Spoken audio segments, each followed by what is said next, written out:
Chapter 2, The Red-Throated Diver. The next Saturday, the Saturday before I was going to begin my new job at Spicer's Deli, which, if they thought I was any good, I would have been starting now, I was waiting on the library steps. Again. People who passed by looked at me like I didn't belong. Again. I hate stupid Marysville. Every few minutes, I went up the 6 steps to the library doors and tried them, and they were, of course, still locked. So I'd go sit down. I waited for what must have been an hour, until finally the woman with her glasses on a chain looped around her neck. She already had them looped around her neck, even though she wasn't even in the library yet. She came walking up the block and climbed the steps and looked back down at me like I was trespassing. "The Marysville Free Public Library does not open until 10 o'clock, she said. "I know," I said. "These steps were not made for people to sit on," she said, "especially since you might get in the way of others who would wish to use them." I looked up and down the block, then moved away over to the edge of the steps. "Dang," I said, "I didn't see all the people jamming to get inside. Don't they all know that the Marysville Free Public Library does not open until 10 o'clock? She sniffed. I'm not lying. She sniffed. "Go find some other place to be rude," she said. Is this one reserved for you?" I said. "I know." I was sounding like Lucas. She took out a key from her purse, put it into the door, and opened it, and went inside. She clanged the door shut behind her. She turned the bolt in the lock hard enough for me to hear. I hate this stupid town. I hate it. I waited on the steps, right in the middle of them, my legs all spread out as far as I could spread them. It wasn't too much longer before an old guy came from the other direction. He had glasses on a chain looped around his neck, too, and I almost told him what a jerk he looked like with glasses looped around his neck. Except I figured it wouldn't make any difference. He probably wouldn't even care that he looked like a jerk. "You're an eager one," he said, "but the library doesn't open until 10 o'clock. "That's what I've been told," I said. Then he laughed, like there was something funny about that. "I see you've met Mrs. Miriam. Is that why you're sitting like that?" I looked at him. He had hair coming out of funny places, like his ears, his nose, between his eyes. He didn't need the looped glasses to look like a jerk. "I guess," I said. "You should be glad she hasn't called a policeman to have you removed." He pulled out a pocket watch. I'm not lying. A pocket watch, and flipped it open. "It's already past 9:30, he said. "I don't think we'll undermine all law and order in the state of New York if I let you in early." He put his pocket watch back and then took the steps kind of slowly. He puffed his breath out when he reached the top. "There seems to be more of these every time I climb them," he said, and took a key from his pocket. The library was even cooler than it had been a week ago, and darker, since the only light came through windows that were stained yellow and didn't let in all that much. Mrs. Miriam glanced up from the desk, and when she saw me, the look on her face was a look she probably gave to the bottom of her shoe when she stepped in something that she didn't want to step in. "The library does not open until 10 o'clock, she said. "Exactly right," said the man, who was still puffing a little. "Mr. Powell," she began. "Just this once," he said. "You don't know the meaning of just this once. How many times have you let the Spicer girl in early just this once? For which she will one day thank us when she dedicates her first book to the Marysville Free Public Library." Mr. Powell turned to me. "Perhaps you will do the same. Now, is there anything I can point you toward?" I shook my head. "I'll look around." He nodded. "If I were you," he said, "I'd start in the 900s, over there. But that's because I've always been partial to biography." I didn't go over to the 900s. First, I tried the 500s, which looked pretty dull if you ask me. And then over to the 600s, which looked a whole lot duller. And I'm not lying, the 700s were better, and I looked through a bunch of them to see if I could find a picture of the Arctic Tern. But I couldn't. I guess you're wondering why I didn't go up to the book on the second floor right away. I mean, that's what I was there for, not for some stupid biographies in the 900s. But I think it was because I didn't want the library isn't open, Miriam's eyes looking at me like I was something on the bottom of her shoe when I went up there. I just didn't. So I messed around in the 700s looking for the turn until I saw Mr. Powell head over to the front doors to unlock them so the bazillion people who had been waiting outside and probably spreading themselves all over the 6 steps could come in. And some did, and the library began to hum with talk that carried because of the marble, and Mrs. Miriam adjusted her looped glasses and started checking in return books and telling people to keep their voices low, and I crossed the hall and went up the stairs. No one had come up here yet, so the lights hadn't been turned on, but the Arctic tern was still there, falling. The morning sun that slanted through the windows, they were stained yellow up here too. The sun showed the water darker and rougher in the terrified eye. I put my pretend pencil over the glass case again and started drawing the wings. I drew the lines down from the wingtips and then sharply back up into the body. I tried to fill in the 6 rows of feathers, keeping them all the same in each row until I came in close, where the feathers faded into the body. Dang, they looked like fur. I could feel the wind rush over their tightness. Then, following the line down the bird toward the water, curving it up around his neck a little less, and then back down again toward the water, ending at the perfect point of his lower beak, where it stopped being beak and became air. And then the light snapped on. Mr. Powell, puffing a lot. He looked at me, a little surprised. He had his glasses on instead of looped across his chest, so he didn't look like too much of a jerk. "I'm sorry," he said. "I should have turned these lights on sooner." "It doesn't matter," I said. He walked over to the glass case and looked down into it. "Sterna arctica," he said. I looked at him. "Arctic tern," I said. I didn't want him to think I was a chump, like I didn't know the bird. "That's right," he said. "There used to be a little card around here somewhere. Isn't it a beauty? You can feel it plummeting through the air." I didn't say anything. I came up to turn the page. I do it once a week, but I can wait if you want. I shrugged. He looked down again at the sterna bird. "I think I'll wait," he said. "Who drew this?" He turned and pointed to the picture on the wall. He did. John James Audubon. Almost 150 years ago. He looked into the glass case. "You want to try drawing it yourself?" I shook my head. "I don't draw." "Ever try?" I said, "I don't draw."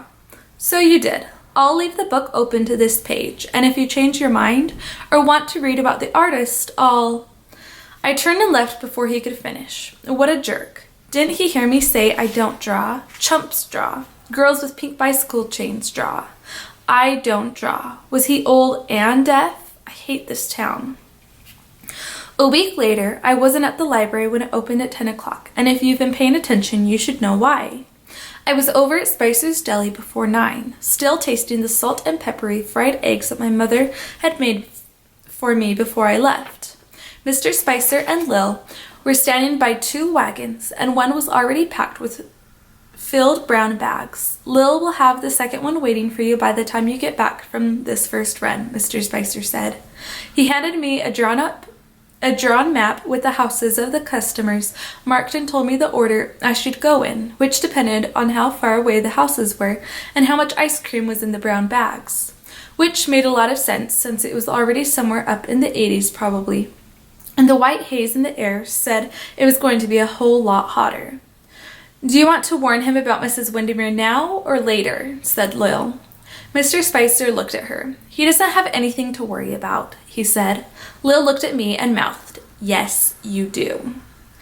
"All the houses on this first run are within a couple of blocks of the deli," Mr. Spicer said, "so it shouldn't take long if you put your mind to it.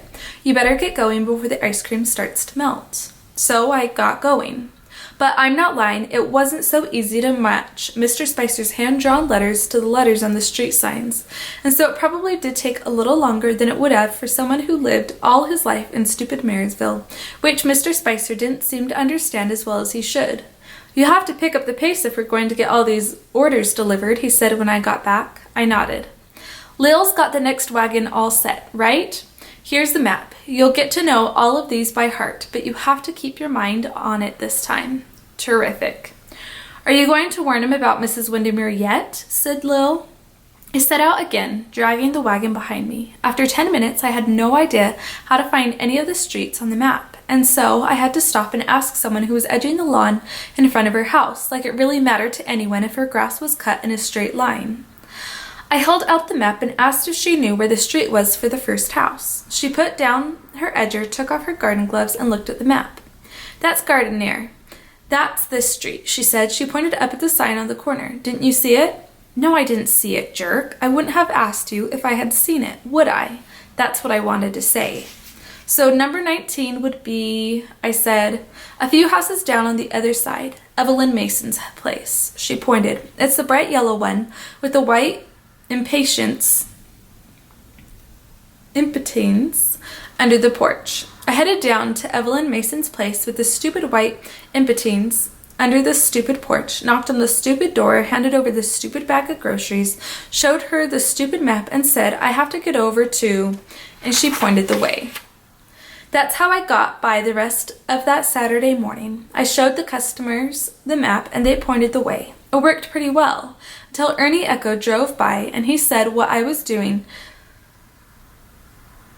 and he said, "What was I doing?" And I told him, and he asked if I needed help finding the houses, and I said I did, and he looked at the map and told me the way to the house after the one I was already heading to. But he told me to go in the completely wrong direction, and by the time I got that figured out and turned around and found the last house, their ice cream had mostly melted inside the foil bag, and they wouldn't pay for it. So I took it back. Mr. Spicer said it could happen on anyone's first day, but I shouldn't let it happen again, and next time he'd have to take it out of my salary. Ernie Echo probably thought he was a barrel of laughs. He probably thought I was a chump. Then Mr. Spicer nodded to the last wagon. "It's for Mrs. Windermere," he said. Lil whistled kind of low, like something out of the Twilight Zone. "Mrs. Windermere," I said, "this one's got ice cream too, lemon ice cream, which is expensive, so pay attention." I nodded. I wondered if he might hand me a cold Coke before I left. The Mercury must have left 90 behind a long time ago, and I sure did know what to do with a really cold Coke. "Mrs. Windermere is supposed to pay you," Mr. Spicer said, "cash on delivery. Sometimes she tries to charge it, but then she forgets, and I have to drive over, and she's forgotten that she didn't pay, and we have a really unhappy scene. So make sure you come away with," he looked down at her bill, $22.78. "Okay," I said, waiting for a cold Coke, waiting for a cold Coke, waiting for a cold Coke, waiting for a cold Coke. "And you won't even need a map for this one," Mr. Spicer said. "Go over to the library, take the street that runs into it, that's Green Street, and head out until the houses stop and there's a big field. Go across that and you'll see this huge brick house. That's where she lives. Got it?" $22.78, I said. Mr. Spicer nodded. "In hand," he said. "A Coke," I thought, "a really cold Coke with ice coming down the sides." He looked at me. "You waiting for something?" "I wouldn't be in a hurry either if I was him," Lil said. I set off on the last run of the Saturday deliveries. I decided that if I found any sprinklers going, I'd jump through them since everything I was wearing was already dripping wet anyway. But there weren't any sprinklers the whole way. Are you surprised? There never are. Do you know how many blocks there were before the houses started thinning out after the library? 14. Do you know how many trees there are along the road once the houses started to give out? 6. Do you know how much shade they gave? Maybe a tiny bit more than 0. Do you know how big that field before Mrs. Windermere's house was? Big. And the path that I had to drag the wagon on wasn't exactly mowed. By the time I got there, I couldn't believe I was still sweating, since it felt like anything liquid must have baked out of me. I couldn't believe there was still frost on the metal foil around the expensive lemon ice cream. Mrs. Windermere's house spread out at the end of a long brick path, and the bricks were baking hot.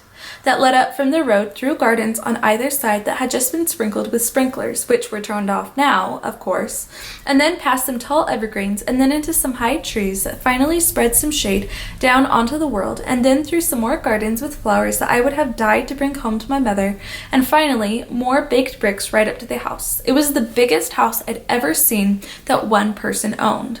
I mean, there were pillars in the front. Pillars! More windows than Camillo Junior High. This green and white ivy climbing up everywhere. And a doorway with a round window over it. That's right, over it. No one could even look out of it. It was that high up. It was quiet under the trees, no wind. The only thing I heard was someone pecking at a typewriter and then a little bell dinging when whoever was typing reached the end of a line. But nothing else. It was like even the birds knew they had to be quiet because I guess no one was supposed to disturb the great Mrs. Windermere. I left the wagon at the foot of the steps that led up to the door, and I rang the doorbell and stepped back. Typing, not stopping. Little bell still dinging. I waited for a while. Typing, not stopping. Little bell still dinging. I went up and rang the doorbell again. Twice, knocked twice. Typing, stopping. I took a step back, which turned out to be a really good thing because the door suddenly swung open and there was Mrs. Windermere. At least I figured it had to be her. She had hair as white as clouds and about as wispy too, and big. It was all gathered like one of those huge thunderheads that rises on hot summer days. The top was in a sort of bun and tied tight with red rubber bands, and in that top bun, I'm not lying, there were 3 bright yellow pencils stabbing through. She wore a bluish kind of gown that shimmered. It looked like something that someone about to go to an opera would wear. Not that I've ever been to an opera or would ever be caught dead at one. Can you imagine Joe Pepitone ever going to an opera? With a cloud on top and this shimmering blue beneath, she looked like a rainstorm that could walk around all by itself, which wouldn't have been so bad on a day that wanted to be 100 degrees. All this, by the way, took about half a second to see because she hadn't even finished opening the door when she said, "Who are you?" That's not really what she said. She used a word that I'd never heard a lady use before. I came pretty close after who. You can figure it out for yourself. "Who do you think I am?" I said. I know, sounding like Lucas, but you have to remember that she started it, and it was hot, and Mr. Spicer had never given me that really cold Coke, ice coming down the sides. She looked behind me at the wagon. "I think you are a very skinny and very rude delivery boy, and you are a very skinny and very rude delivery boy whom I have no time for right now. Go away and come back later this afternoon." She closed the door, hard. Typing starting up again, little bell dinging. I could almost hear Lil snorting back at the deli. I stood out there for a couple of minutes. To be as thirsty as I was, you'd have to be in the French Foreign Legion and lost somewhere out in the Sahara for a week. I thought about dragging that wagon back down the baking brick walk and through the field to the road. I thought about dragging that wagon down all of those 14 blocks back to Spicer's Deli. And then I thought about doing it all over again in the afternoon. I rang the doorbell. Typing, not stopping. Little bell still dinging. I rang the doorbell again. Twice, knocked, twice, stepped back. Typing, stopping, and this time the door opened even more quickly. "Do you know what creativity is?" Mrs. Windermere said. "You have to admit this is not something you expect a normal person to say." "I'm not sure," I said. "I'm sure that you do not know, or you would not be ringing this doorbell. Creativity is a god who comes only when he pleases, and it isn't very often. But when he does come, he sits beside my desk and folds his wings, and I offer him whatever he wants. In exchange, he lets me type all sorts of things that get turned into plays, for which people who own New York stages are waiting. And right now, he's sitting by my desk, and he's being very kind. So if you would go away and—" "Suppose you offer him some ice cream," I said. "Would he stay longer?" She looked behind me again at the wagon. "Ice cream?" she said. I nodded. "What kind did I order?" "Lemon." She considered this. "Lemon," she said. I nodded again. She looked at the wagon once more. "Go around back. There's a door into the kitchen. Put everything away where it's supposed to go. If you cannot figure out where something is supposed to go, for heaven's sake, don't come and ask me. Leave it on the kitchen table. You better start with the ice cream, and do not make any noise." She closed the door again. Hard. Again. I followed the brick path around the house to the back. I should tell you that there was no shade around this side of the house, so things were getting sort of desperate in the thirsty department. The kitchen door was up 3 steps, so I grabbed the ice cream and headed up. The door was locked. Of course it was locked. I thought about going around and ringing the doorbell again. I thought about walking away and leaving the whole thing right there. Melted ice cream all over the back steps. Instead, I looked under the mat by the door, and there it was, the key. Pretty sneaky of Mrs. Windermere. No one would ever think to look there if he wanted to break in while she was away at the opera. Here are the stats for Mrs. Windermere's kitchen. The floor was white and yellow tile, 24 tiles wide, 18 tiles long. One rack with 16 copper pots and pans hanging over a wood block table. 4 yellow stools around the wood block table. 12 glass cupboards, all white inside. You could have put my mother's dishes into any one of these, and you would have had plenty of room left over. All the dishes, all white and yellow. And the glasses, who knows how many, all matching, not a single one chipped. You know who deserves this kitchen, right? Before I did anything, I drank about 1.5 gallons from the faucet. I put my head under and let the water run. I didn't even care if Mrs. Windermere came in and saw me doing it. It wasn't like I was using one of her glasses, and it tasted so good, even better than a really cold Coke. Then I put all the groceries away, starting with the lemon ice cream, into the freezer. I left the fresh beans and carrots and onions on the woodblock table, but everything else got put away in cupboards that, if you asked me, were pretty full already, but no one was asking me. I took another long drink for the road, 1.5 gallons, I'd say. Then I started out the back door and remembered $22.78. I could hear the typing and the dinging through the house. They were going pretty steady. Probably the god creativity was still being good to her, but I needed the $22.78.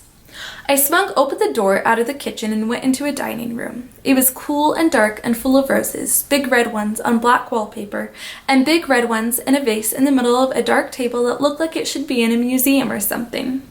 I followed the sound of the typing and the dinging, down a long, long hall with walls hung with framed photographs of actors and actresses, Richard Burton and Elizabeth Taylor and Yul Brynner with his bald head, and Telly Savalas with his bald head, and Danny Kaye and Lucille Ball even, all posing on stages. Then the hall let into a bright sitting room, all yellow and white again, and then down another short hall. There was a glass door with diamond panes, and behind that I could see Mrs. Windermere typing wildly. Sometimes her hands went high above her shoulders before they dropped down to smack at the keys. And by the way, there wasn't any god sitting on the chair by her desk with his wings folded. He couldn't have sat there if he wanted to. The chair was filled with books, most of them lying open, one on top of another. I waited before knocking at the glass door. I'm not lying, her typing was a sight to see. But I couldn't stand there forever, so I knocked.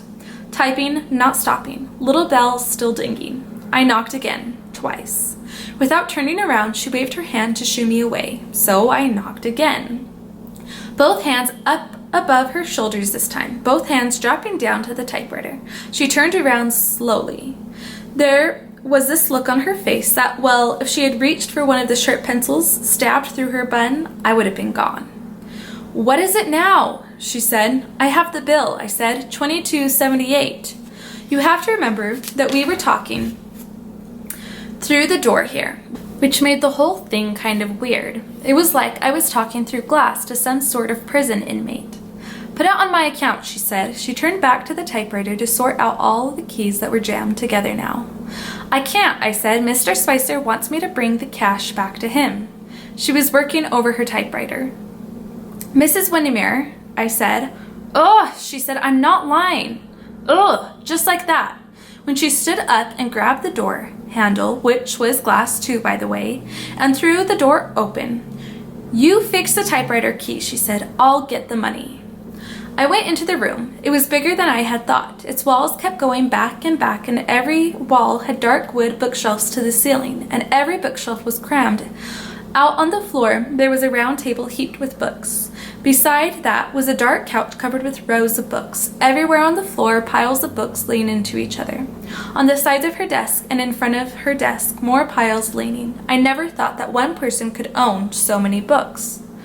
I picked one up off the desk and smelled its pages. The smell of old paper.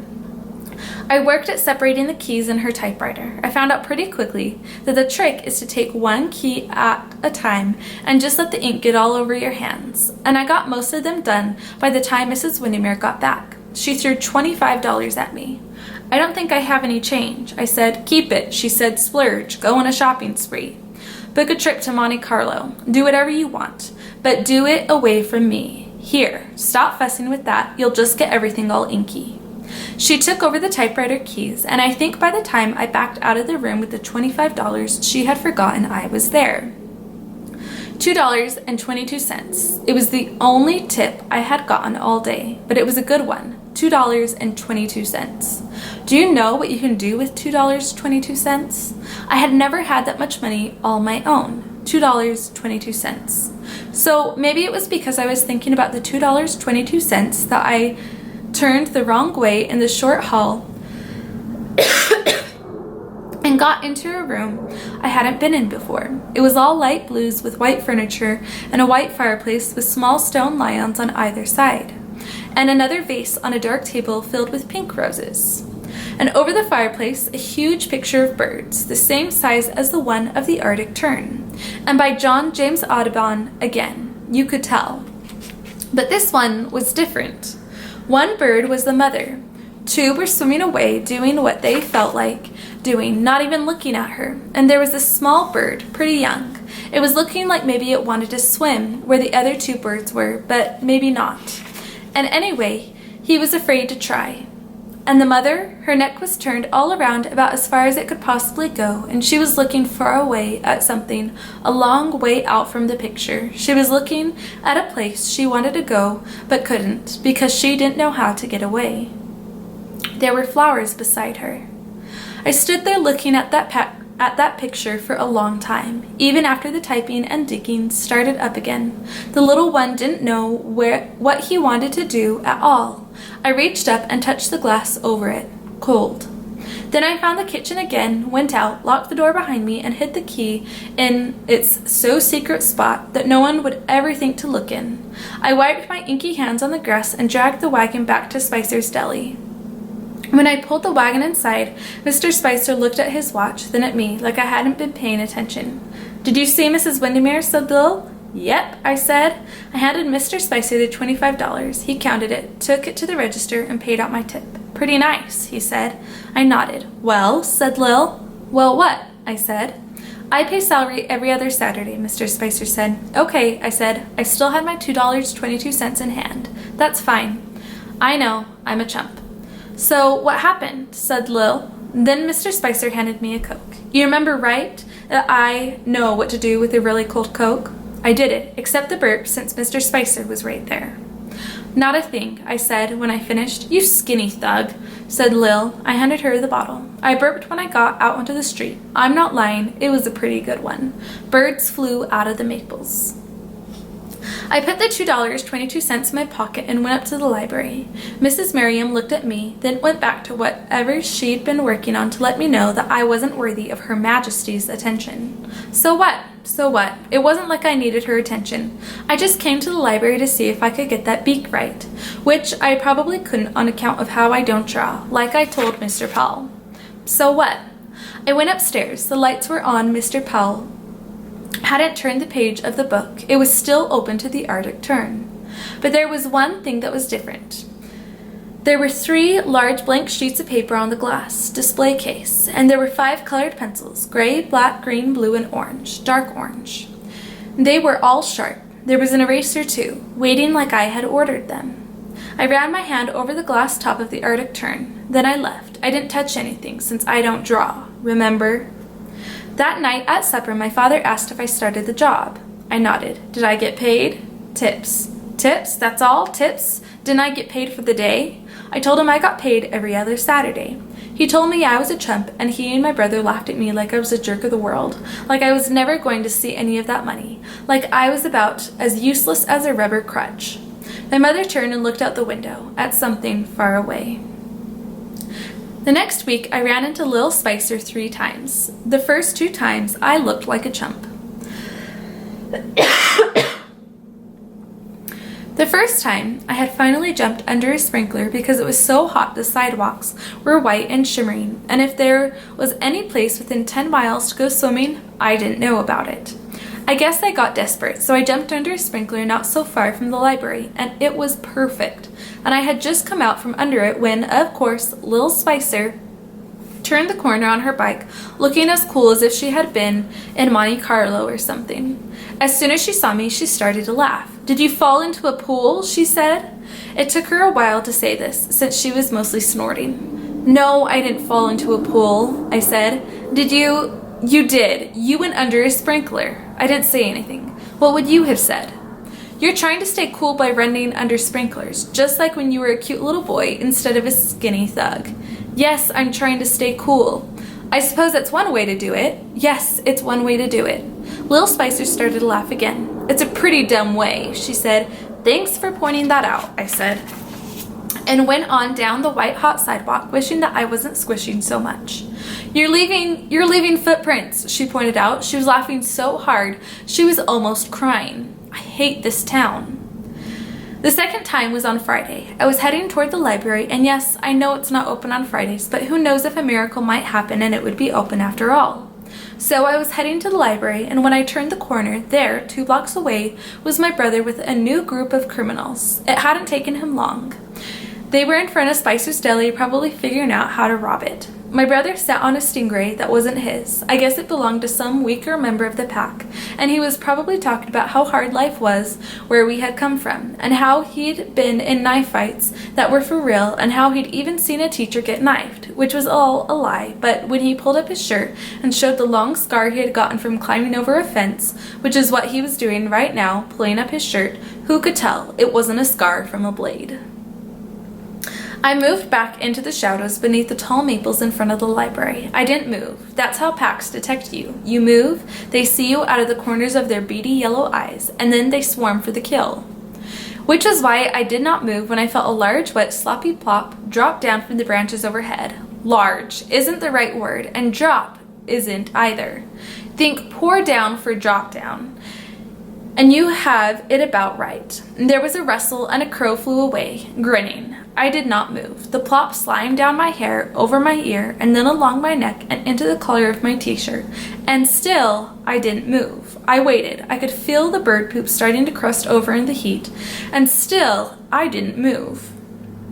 I waited until finally, Mr. Spicer came out and hollered, and my brother hollered back and stood up on his Stingray. He was really pretty good at balancing on the thing. And then he looked my way. I think my heart stopped. I almost panicked and moved, but someone must have said something, probably God. And so he turned and headed the other way on his bike, hollering once more at Mr. Spicer before he left, the jerk. My heart started up again. I waited in the shadows until he biked around the corner with the rest of the pack, and then I reached up to wipe off the bird poop. Except before I got to it, I heard Lil's voice. "Did you know that half of your head is covered in bird droppings?" she said. "It's not bird droppings," I said. "It's not?" "Dropping. It's one dropping, not droppings. It's not like I stood here and let this army of birds poop on me." "So you stood there and let only one bird poop on you. Good for you." "I didn't let it poop on me." "Oh," she said. Do you know how she said oh? It wasn't like she was figuring something out and just gotten it. It was like she was saying that I was the jerk of the world, which I had been hearing a lot lately. "It sure is a mess," she said. "When you have hair as black as yours, it really shows well." "Thanks," I said. "Do you need some help cleaning it up?" she said. "By the way, and not that I think you're not too smart or anything, but I just want to make sure you do know that she wasn't really offering to help, right?" "No," I said. "I don't need any help." "If you ask me," she said, pushing her bike past, "you are someone who needs a lot of help." She turned and looked back at me. "Maybe you should try going under a sprinkler," she said, and smiled helpfully. I smiled back and watched her ride away. Then I reached up and felt the bird poop in my hair. It was crusty, all right, but it was still sticky enough to smear. I rubbed as much as I could out of my hair and onto my fingers and then into the grass. I didn't get much out before it all hardened. So I did go under a sprinkler on the way home. It wasn't a bad idea. The third time, I didn't look like a chump at first. I was spading up a place for a garden in front of the dump, and I'm not lying, this was hard work, since no one had spaded up this ground since forever. It took all morning, but I had almost finished when Lil Spicer came riding up on her bike. In her basket, she's got these plants. It was the eeriest thing. It was like we'd had the same dream or something. "Hi," she said. "Hi," I said.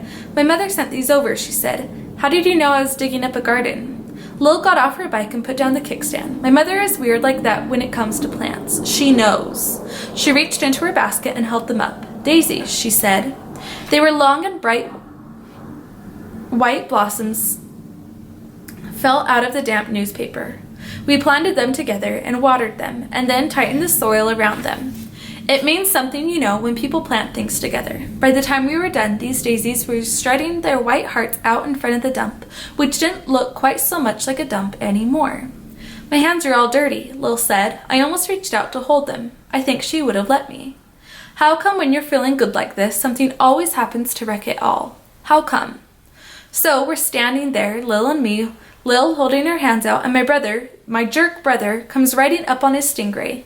He gets off and looks at the daisies, then he looks at us. "Nice," he says. "Thanks," says Lil, because she doesn't know yet that he's a jerk, and she doesn't know, like you know, that he's not really saying they're nice.